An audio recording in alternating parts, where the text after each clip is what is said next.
सरकार ने हरियाणा में स्कूली विद्यार्थियों से हटाया गरीबी का कलंक। विधायक सीमा त्रिखा ने कहा कि एक समान काम और विकास की नीति पर 10वीं और 12वीं कक्षाओं के विद्यार्थियों को दी जाए फ्री टैबलेट।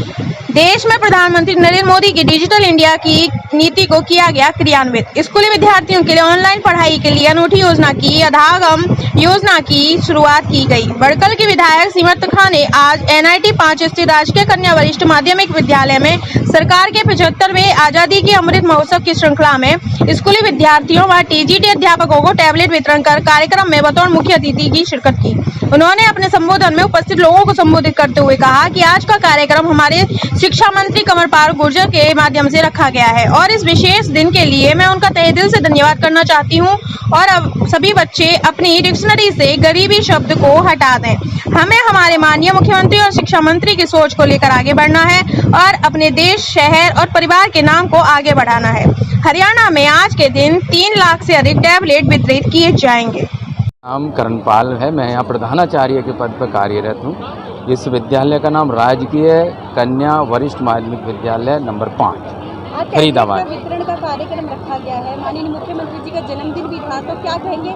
पहले स्कूल भी जो वितरण का रखा गया, आपका स्कूल का चयनित किया गया? इसमें बहुत सारी क्वालिटी है मैडम, ये यहाँ हर एक्टिविटी में ये अग्रणी रहता है ये विद्यालय।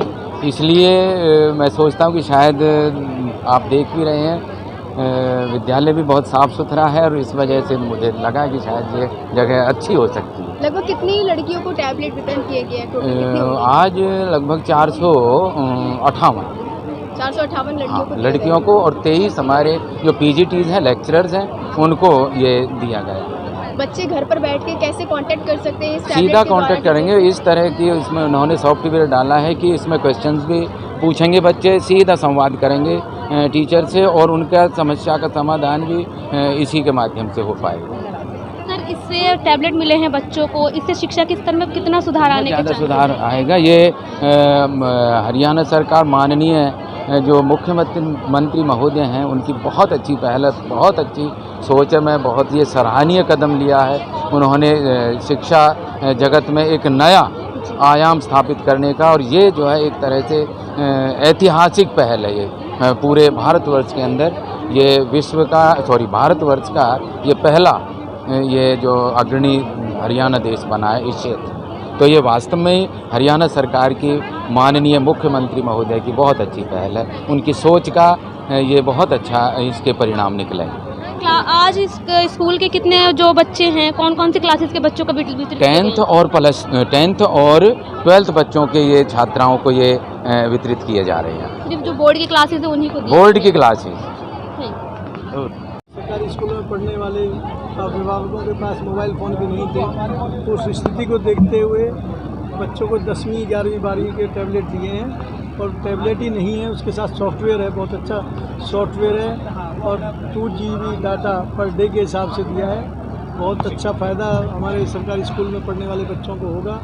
जो आज की जो ज़रूरत है वो सब ई-बुक के माध्यम से वो पढ़ पाएंगे, ज्ञान ले पाएंगे। और जैसा आदरणीय मोदी जी कहते हैं कि हमारे जो युवा पीढ़ी है, स्कूलों में पढ़ने वाले जो बच्चे हैं, वो देश का भविष्य है। निश्चित ही बहुत बड़ा फ़ायदा देश को होने वाला है।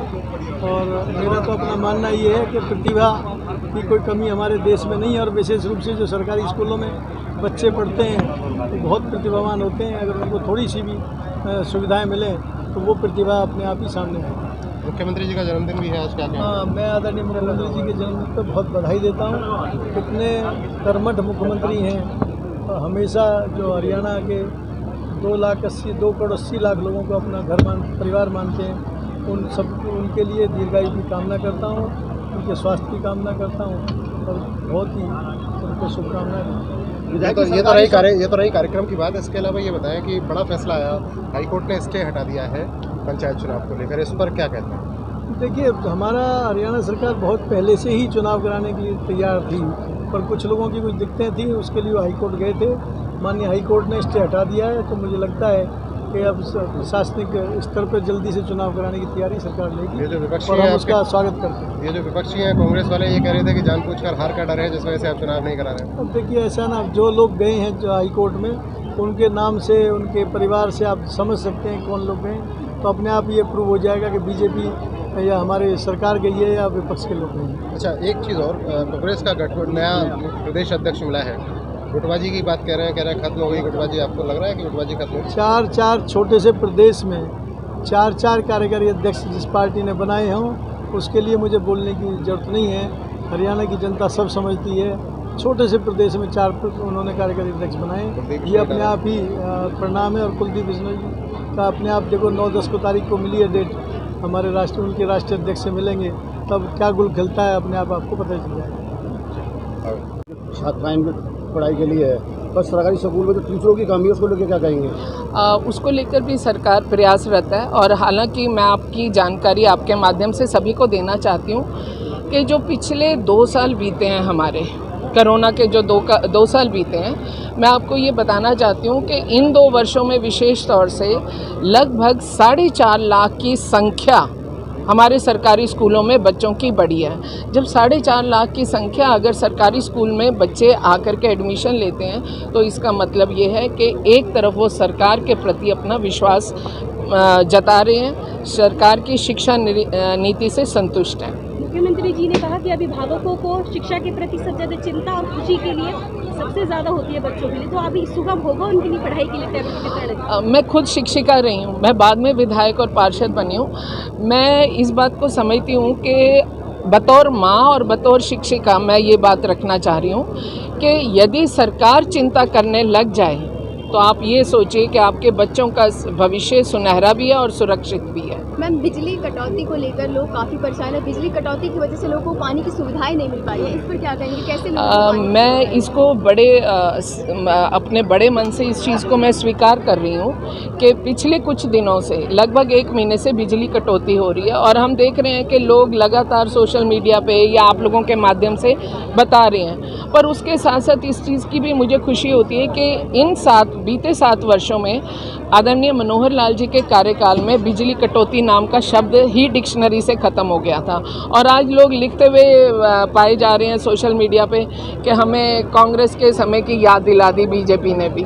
तो इस चीज़ पर माननीय मुख्यमंत्री जी भी और हमारे बिजली मंत्री भी चौटाला जी भी काम में लगे हुए हैं। और अभी आपने हाल ही में देखा होगा हमारे सांसद कृष्ण पाल जी और माननीय मुख्यमंत्री जी दोनों केंद्र में भी जाकर के मिले हैं और इस पर जल्दी ही इसका जिसे कहते हैं निराकरण कर लिया जाएगा। फरीदाबाद में सबसे बड़ा घोटाला आजकल 200 करोड़ का मामला चल रहा है, उसमें कई 2 अधिकारियों की एक्सपर्टी बेल भी रिजेक्ट हो गई है।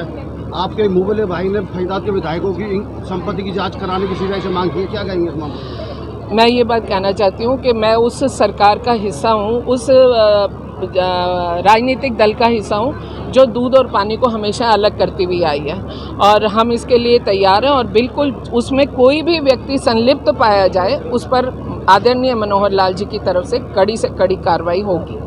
मैम, हमेशा से सरकारी स्कूल का जो शिक्षा स्तर है डाउन रहा है, तो क्या लगता है टैबलेट मिलने से आगे हमारे सरकारी स्कूलों का बिल्कुल भी स्तर डाउन नहीं रहा है क्योंकि हमारे शिक्षक बहुत काबिल हैं और वो उसकी वजह ये है कि जैसा मैंने अभी बताया कि 4.5 लाख बच्चों का और एडमिशन हुआ है। धन्यवाद। ये फ्रेम बनेगा ही नहीं जिस तरह बना रहे हैं। बेटा तू आ गया काम करे से भी तो पकड़ ले। मैम, आज आपकी सरकार द्वारा बच्चों को टैबलेट वितरित किए गए हैं, आज फरीदाबाद 5 नंबर की बेटियों के स्कूल में हम लोगों ने टैब वितरित किए हैं। मैं सबसे पहले तो आदरणीय मुख्यमंत्री जी के जन्मदिन की बहुत सारी शुभकामनाएं देना चाहती हूं और अपने आदरणीय शिक्षा मंत्री कंवरपाल जी को बहुत बहुत साधुवाद और धन्यवाद देना चाहती हूं कि उन्होंने आज के दिन को चुन करके लगभग 5 लाख से अधिक बच्चों के लिए टैब वितरण का एक आयोजन का कार्यक्रम किया और आज के दिन लगभग पूरे हरियाणा में 3 लाख के करीब टैब वितरण होगा और जिसमें हमारे फरीदाबाद का लड़कियों का स्कूल लिया गया और ऐसे ही दूसरी तरफ भी एक कार्यक्रम बल्लभगढ़ में भी हो रहा है। तो ये एक बच्चों के लिए मैं सोचती हूँ कि सरकारी स्कूल के बच्चों के लिए एक नई क्रांति से कम नहीं है। सरकारी स्कूलों में स्टाफ की बहुत कमी है, क्या कहेंगे, किस तरह की स्थिति आप देख रहे हैं बीजेपी? चुनाव को लेकर के तो देखिए इस प्रदेश में बहुत सारी पार्टियां हैं, वो लोग चुनाव के समय में निकलते हैं, लेकिन भारतीय जनता पार्टी का काम सिर्फ सेवा है। हम सत्ता में हों तब भी हम सेवा में हैं और सत्ता में नहीं थे तब भी हम सेवा में थे। तो जो लगातार सेवा में है, चुनना जनता ने है, तो उन पर पूरी तरह से निर्भर करता है। हमारे सेवक सभी तैयार हैं। कांग्रेस के लीडर कह रहे हैं कि कहीं ना कहीं आप डरे हुए हैं, इसीलिए पहले आप स्टे लगवाने गए थे। मुझे ऐसा लगता है, मैं अगर आईना देखूंगी तो अक्स मेरा ही उभरेगा। अच्छा, दूसरी एक चीज़ और, कांग्रेस का जिस तरह से प्रदेश अध्यक्ष बने हैं और कांग्रेस में गुटबाजी खत्म करने की बात हो रही थी और देख रहे हैं कि लगातार गुटबाजी चल रही है, इसको लेकर क्या कहेंगे? वैसे तो ये उस पार्टी का निजी और भीतरी मामला है, लेकिन फिर भी मुझे समझने में थोड़ा समय लग रहा है, क्योंकि ये किसको इंटेलिजेंट बता रहे हैं। एक को ये कह देते हैं ये कमज़ोर है अब इसे ले आओ, फिर उसे कहते हैं वो कमज़ोर है अब इसे ले आओ, तो वो आपस में नहीं निर्णय ले पा रहे। तो यही चीज़ का हाल पूरा देश भुगत रहा है इनकी वजह से। वो कह रहे हैं कि सरकार बनाएंगे हम, नगर निगम के चुनाव हो, पंचायत चुनाव हो या कोई भी अगला चुनाव हो, जीतने वाले हम ही हैं, बीजेपी नहीं होगी। सरकार कभी भी किसी पार्टी, कोई भी पार्टी इतनी सक्षम नहीं है जो सरकार बना सके। जब आपको इस चीज़ का ज्ञान हो जाएगा कि सरकार जनता बनाती है, तो उस समय आप धरातल पर पहुंचेंगे। सीमा जी, आपकी जो योजनाएं हैं जनता तक पहुँची है? हम जनता के बीच में ही रहते हैं और मैं तो कहती हूँ हम लगातार निरंतर पैदल चलते रहते हैं। हम तो सेवा को ही माध्यम बना करके चल रहे हैं। यहाँ पर टैब्स जो टीचर्स को दी गई है 23 है, बच्चों के 456 हैं, क्योंकि कुछ बच्चे का नेम स्ट्रोक ऑफ हो गया 12 बच्चों का, तो इसलिए उनके नहीं किए गए हैं। बल्लभगढ़ में 644 है और वहाँ 19 टीचर है PGTs, तो सबको वितरण कर दिया गया। मैम, जैसे कोरोना काल में बच्चों ने ऑनलाइन पढ़ाई की थी, ऐसे सॉफ्टवेयर थे जो बच्चों के लायक नहीं थे, ऐसे अगर इसमें ऐसा कुछ होता है तो इस पे आप लोग कैसे रोक लगाएंगे? नहीं, ये देखो मैं आपको बता रही हूँ, ये कंटेंट बेस्ड है और ये हमारे एक स्पेशल जो एजुकेशन डिपार्टमेंट है उन्हीं की तरफ से इसको जैसे एक टेक्नोलॉजी को यूज़ करके, अभी बता रहे थे, ये जो हमारा PAL करके है, उस टेक्नोलॉजी से इसको सॉफ्टवेयर को अपडेट किया गया और इसमें और कोई कंटेंट है ही नहीं। बच्चे इस टैबलेट से किन किन प्रतियोगी परीक्षाओं की तैयारी कर सकते हैं? सभी, अगर आर्ट्स वाले बच्चे हैं तो आर्ट्स की कर सकते हैं, और कॉमर्स वाले तो कॉमर्स की, साइंस वाले हैं तो साइंस की, और इसमें एक जर्नल भी है, नॉलेज, विज़न, सब कुछ उसमें है जो बच्चों से रिलेटेड है, जो सिलेबस से रिलेटेड है और जो उनकी GK से रिलेटेड है। Thank you.